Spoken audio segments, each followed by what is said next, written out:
How you going, guys? It's the Board Game Bully and we're back with another review. I am very yellow. Yellow with...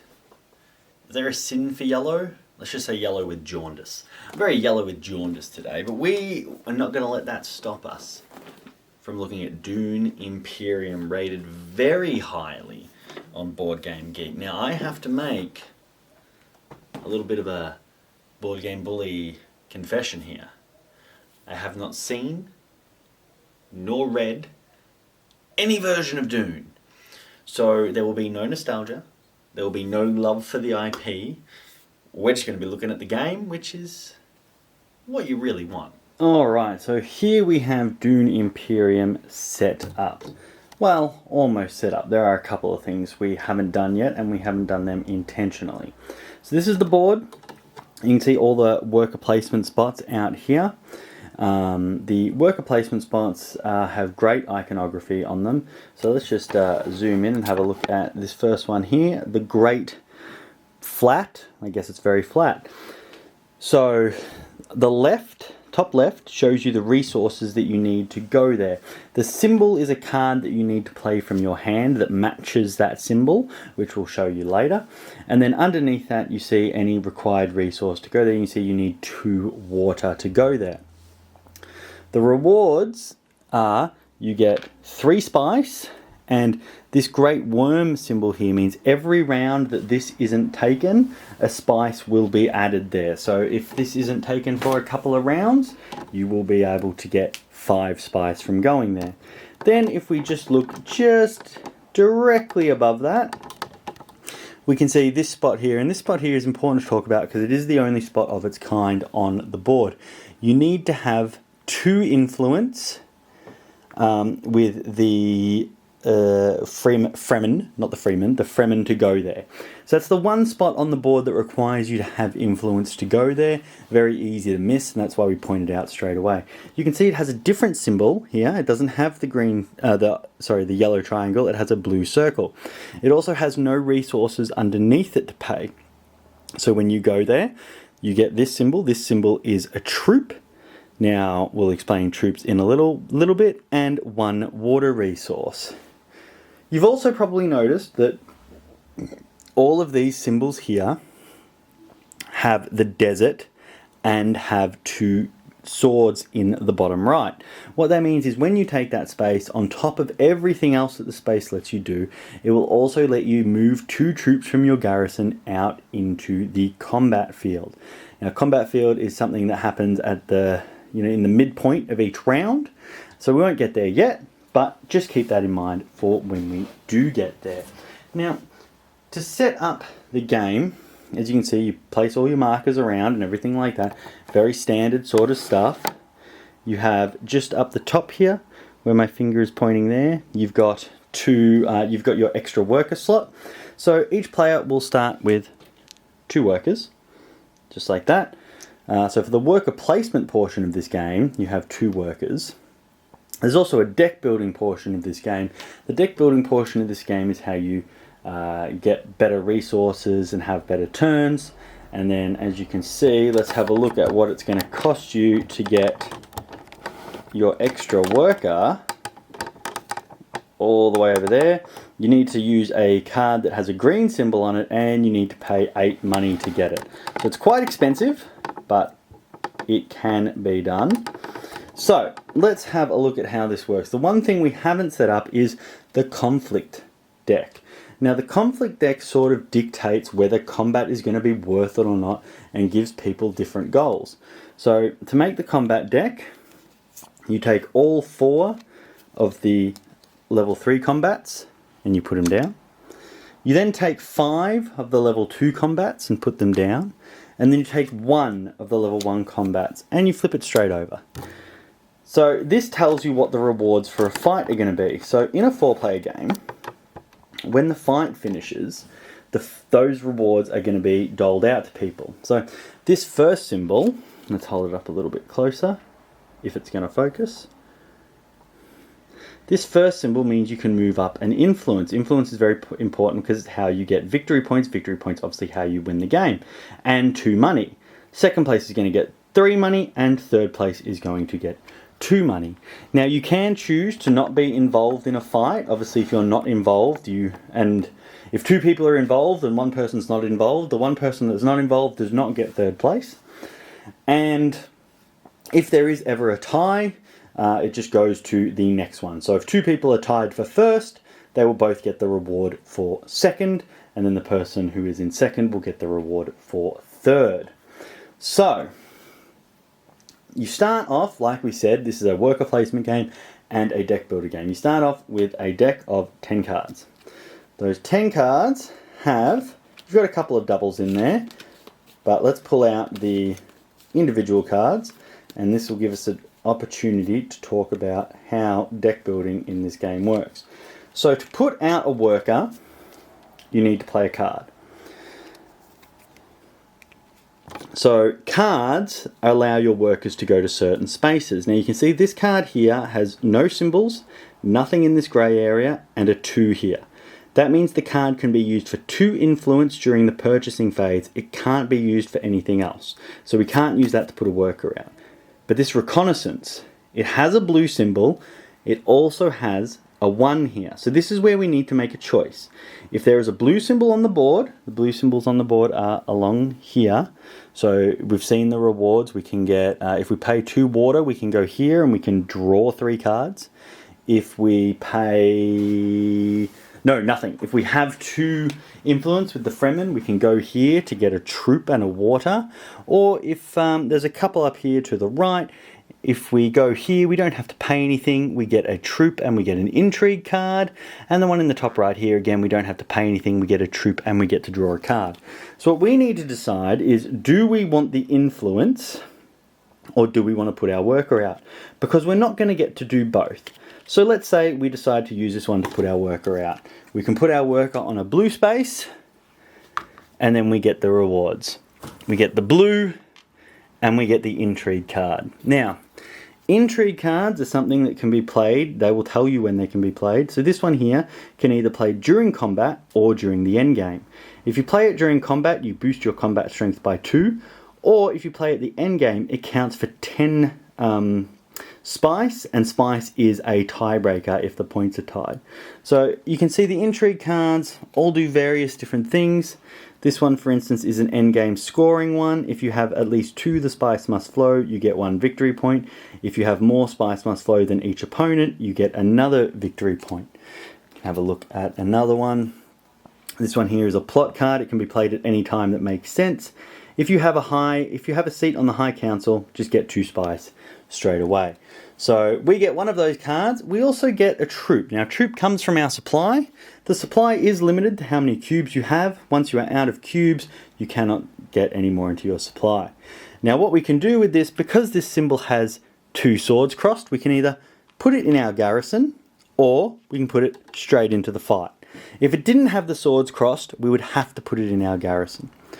Also, when you take a place that has swords crossed, you can also choose to move up to 2 more troops from your garrison into the fight. So I now have 3 troops in the fight, in a good position here to win this influence and this 2 money. Now again, look at our next card. It works just the same as the last one, except this allows you to go to a yellow space. We're going to decide to keep that because we want to play it. Now, the Signet Ring. The Signet Ring allows you to go to one of 3 places, but it also, when you play it to put a worker out, lets you activate the special ability of your character. All characters have a special ability. That is the ability on the right hand side, and it is indicated by the Signet Ring. So this fella here, Earl Memnon Thorvald, anytime he plays the Signet Ring to put a worker out, he gets 1 spice. So let's say we do that. We get to go to one of the 3 places, means we won't get the influence to purchase, but we get to get our free spice. So we take our free spice, and then we get to go to any one of these desert locations. So we'll put our worker out. We started with 1 water. So we're going to spend our water to put our fella here, and we're going to get another 2 spice for going there. And it's got the crossed swords, so we're going to move our last soldier into the fight because we want to win, because that's what we want to do. Now, that's it for our turn. We've played our 2 workers. So when it comes back around to us again, we're not going to be able to play. We're going to have to reveal the cards in our hand and move straight to the buy phase. So cards in your hand, when you're in the buy phase, you ignore the symbol in the left, you ignore anything in the white, and you just look at what's in the blue. So this dagger here has 1 attack. So that's going to boost my attack by 1 in this fight down here. Now every cube is worth 2. I've just boosted mine by 1, so I have 9 fight for when this is going to happen. I've also got this here, this diplomacy card. It's going to give me 1 purchasing power. But if I had have played it to move a worker out, I could have put a worker on an influence spot. Now the influence spot runs along the left side of the board here. So you go to the associated symbol, and when you go there, say I went to this spot here, I just get 1 water and I get to do my little garrison for moving around thing. However, I also get to move my cube up 1 spot on the track here. And when I get to the 2nd spot, I am going to get a victory point. If I then keep coming here and I manage to get to this spot, I'm going to get this token here, which is going to give me yet 1 more victory point. Now, this token can be taken from me. If someone moves their cube higher than me on the track, I would lose that associated victory point and they would gain it. Now, considering this game, the end game triggers at 10 victory points, you can see that a swing of 2 victory points, -1 for me, +1 for you, is quite large. Let's keep looking at the cards. We have Seek Allies here. When you play this card, you have to trash it. Pretty simple, except if you haven't used it and you play it on the influence part, it doesn't do anything, but because we're ignoring the grey marks, you don't need to trash it. You only need to trash it when you play it on a worker action. And the last one here, the convincing argument, just gives us 2 buy power. So what do you do with buy power? Well, this is where the deck building portion comes in. There are 3 cards that are available at all times. So you have your Arrakis Liaison, which gives you 2 influence and also gives you access to the green and the blue spots on the board. The green spots on the board are these top ones here, and they are quite powerful. You can, for a cost of a card that gives you green and 5 money, you get a seat on the High Council, which will give you +2 influence every time you buy. So getting that spot early is very good. You've also got the Sword Master. With a green card and 8 money, you get a 3rd worker. Now keep in mind, your hand each round will be 5 cards. So if you have 3 workers and you don't have cards that let you draw extra workers, when you get to the buy phase, you will only have 2 cards to generate influence.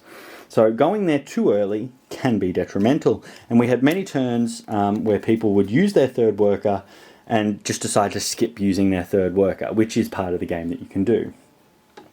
The other card that's always available for purchase is the Spice Must Flow.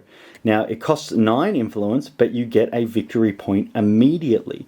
And then every time you play it in the future, you get 1 spice.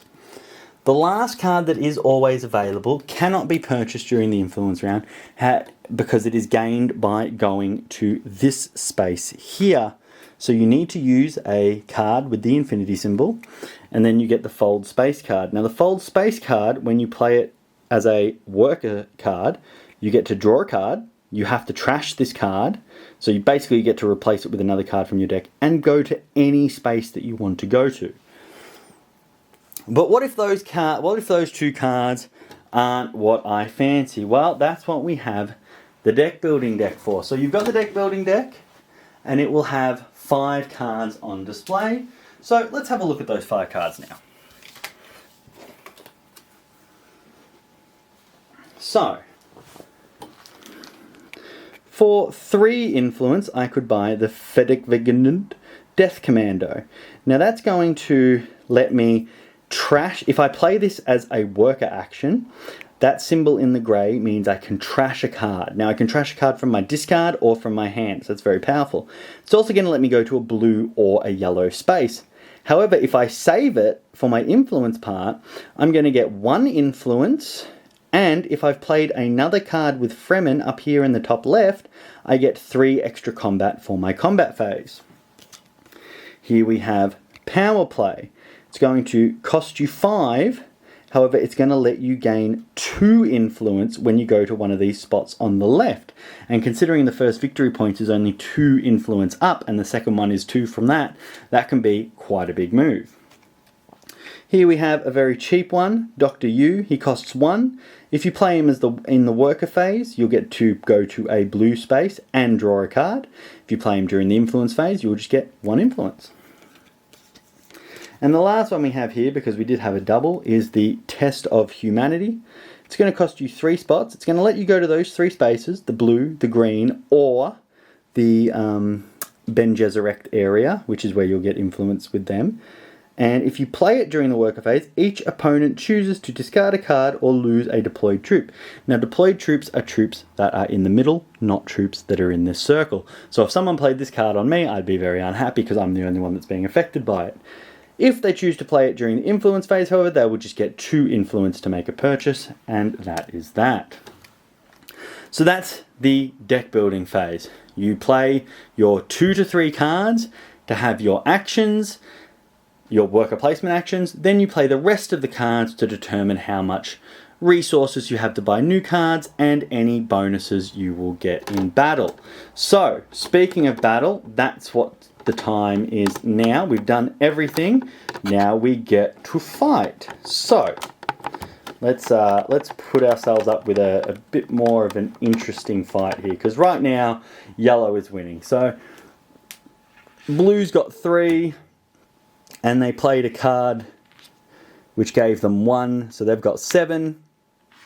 And green is just sort of tagging along with 2.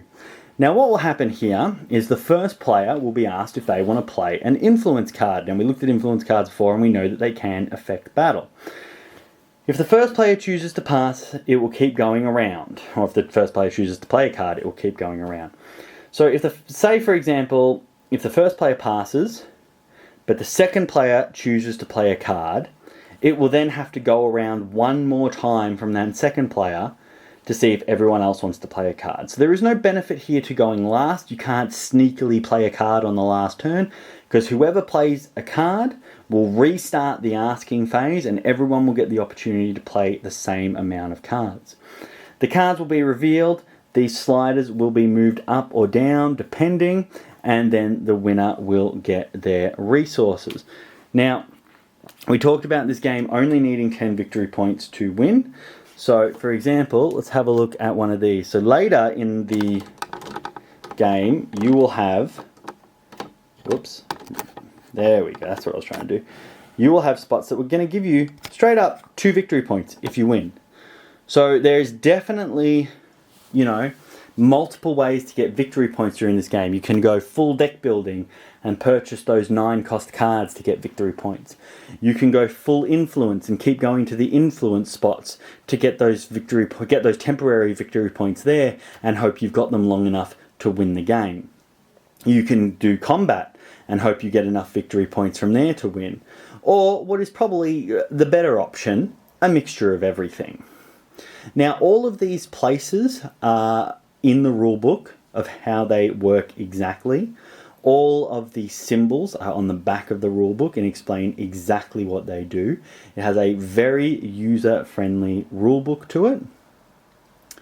When all of this is done, after combat is done, you will check which spots were used for these spots here. Any spot that wasn't used, you'll put that extra spice on that worm symbol. Then you'll have a look and see if the game has finished. So the game can finish one of 2 ways. If someone's marker has reached 10 victory points, the game finishes straight away and you go to endgame scoring. You reveal intrigue cards to score bonus points and you do the tiebreakers if tiebreakers are required. The other way the game can end is if you've gone through all 10 rounds of combat cards. Once the last combat card is used, the game is over. Again, you'll see who has the most victory points, who has any hidden bonus victory points in intrigue cards, and the game is over. All right, let's go see what we think. I have to say that this game right here has basically everything that I want in a game. I love deck building. I love worker placement. I don't know what the combat would even be called. Risk without dice, I guess. It's a bit blood ragey, I guess. You know, play a card, move troops, it's all visible, and then you play a card. I guess, I don't know. But it's got everything that I like. There's so many avenues that you can explore in this game, you know. We had one fella, he was playing the Batista role, and he was just like, combat, combat. And it was so strong early on, and I'm sitting there, I'm getting demoralized, I'm like, oh man, you know, like, I can't stop this guy. It's like, oh, 2 victory points, 2 victory points, 2 victory points. Like, what am I going to do? But then I was playing the deck building, you know. I went straight for the extra 2 influence every round. So I was just buying strong card, strong card, strong card. And then the engine started building. And I was like, oh, here we go, here we go. And then when the combat really started to matter, you know, when everyone was on 6, 7 points, then I was like, here we go, here we go. So I really like that, you know, there are different avenues. You can deck build, you can combat, you can, you know, try and get another worker out and worker placement. There are definitely different ways to approach this game. Obviously the way I approached it was correct because I won. But I feel like any of those other strategies could have won as well, and that is really the key of a great game. So, onto our rating. I just went through the rulebook again, trying to find a problem with it. I thought the rulebook was strong. I knew it was going to get a high rating. But I was looking at it, I was like, there's got to be something wrong with it. Like, if I'm not going to give it a 10, where's the issue? It's got this board space guide. Every spot on the board explained in detail. The rulebook has everything broken down in detail, diagrams, notations. Everything is explained in order. It's not one of those rule books where you pick it up and you're like, okay, we'll learn it as we go. Okay, it says I do this now, I do this now, I do this now. And then you come to page 6 and it's like, well, this was supposed to happen back there. I don't know why they didn't explain that till here, but something's gone wrong. It has strategy tips. It has every icon on the back of the book. Look at this. Hold on. 1 second. I just remembered something. Probably the most impressive part. There are 8 different characters. It's a 4-player game. So you've got a character card. On the back of the character card, it has a turn summary. It explains everything in multiple places. It's a 10 out of 10 rulebook. Now, I know we normally do this review section all in one uninterrupted break, but I haven't even thought about what the other stuff's going because I'm just so impressed to see a 10 out of 10 rulebook. So, give me a second to reformulate myself and we'll get the rest of the reviewing process done. Okay, alright, so, rules 10. Artwork, it's a little boring. You're moving around cubes. The board is very sparse because, you know, obviously it's Dune. Like, I haven't seen it or read it, but I know it's a desert planet. But that doesn't really translate to the most visually appealing thing. I'm not going to give it bonus points for being thematic. It's clean, right? And that's important. You know, it's important that your artwork doesn't get so fancy to the point of taking away from the game. So it's clean. So we're not going to mark it down too much, but it's not very thought-provoking or inspiring, really. So we're going to give it a 7. So we've got rules 10, artwork 7, accessibility, it's got to be low. I mean, you throw in, you know, deck building is a game all by itself. Worker placement is a game all by itself. That little combat thing couldn't be a game all by itself, but it's yet another thing on top. So accessibility wise, if it's your first game, you're going to struggle because you're learning 2.5 games at the same time. So, but because the rulebook is so good, it does help it make it a little bit more accessible. So with a poor rulebook, you'd be looking at like a 5 here. But because the rulebook is so good, I think we can get away with a 7 with accessibility. And gameplay, there were 4 of us playing. 3 of us walked away saying, yeah, I see why this game is number 15. Like the best one of the top 20 games of all time. One was like, yeah, I don't get it, I don't get the hype. I was not one of the ones that didn't get the hype. I got the hype. I think this game is great. I would definitely play this game again. I'm going to say 9. I don't know why it's not a 10. I think it doesn't even run that long, but I think the more complex a game is, the more hesitant I am to jump straight back in and play it again. Just because it's a big brain commitment, you know. It's a little bit of a time commitment and everything like that. And I've got so much that I haven't played. You know, a big game like this, I want to play it again. But in the time I played it again, maybe I could get another couple of games I've never played before done. So, you know, that's just me. That's why gameplay is this sort of like weird standalone thing by itself. So it's 10, 7, 7. I normally do the math beforehand, but I forgot. 24 plus a 9 is 33. Divided by 4 is 9, 18, 27. No, 9, 8, 16, 24, 30. It's like 8.2. I need to do the math ahead of time. I look so dumb.